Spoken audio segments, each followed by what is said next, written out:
For a quarter century, I lived inside a trap, a helpless snare, full of despair. And brothers and sisters, I care. So I wrote these words desiring to share about an amazing gift I was given in becoming aware of this insatiable need I had to compare myself to everybody, everywhere. You see, I had no sense of self. It had been squelched and smothered, comparing my insides to the outsides of others.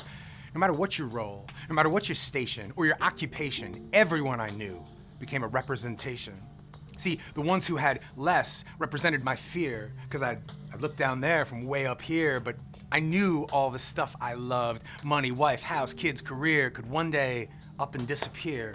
And then maybe I'm down there and maybe they're up here, and I'd shudder as I fell from the front to the rear, and that'd rock the foundation of my stratosphere. They were a picture of the pain I couldn't bear if I failed. Those weren't people, they were cautionary tales. And those who had more just triggered my resentment, my utter lack of contentment. Outside, I'd smile, but inside, I'd seethe. My desperation to trade places I could barely breathe. I'd look and I'd see all that I'd want to be. Completely unaware I'd given them for free the power to determine my identity. They weren't people either.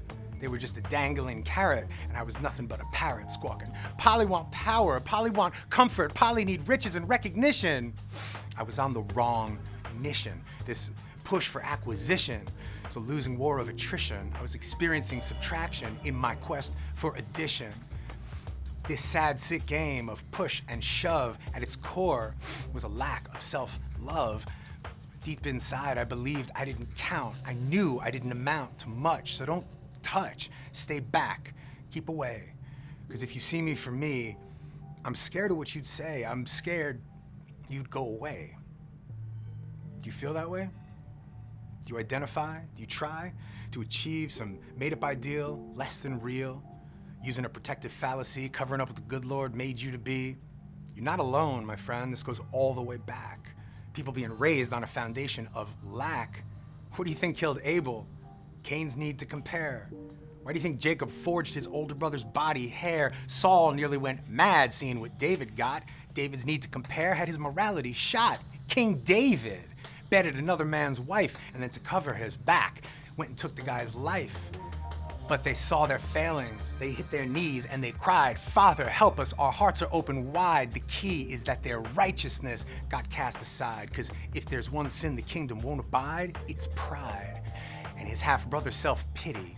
Ain't no vacancies for those guys up inside God's city. We need spiritual exodus. We need a redesigned attitude, the Beatitudes. The sermon that was preached up on top of the mount can shift our hearts and our minds in ways too many to count. It's a simple prayer with conviction, that's all it takes. He'll take your values and he'll flip them like he's cooking pancakes. Because the Son of Man didn't come down to teach us how to behave, he came to save. And to let you know that for the way you've been living, you're forgiven. Then you're gonna open up your eyes and know that you're free, because the Father and the Son and the Spirit, that's all you'll manage to see. And our Savior, and what he did for us at Calvary, and his work up there, to that and nothing else will you ever compare.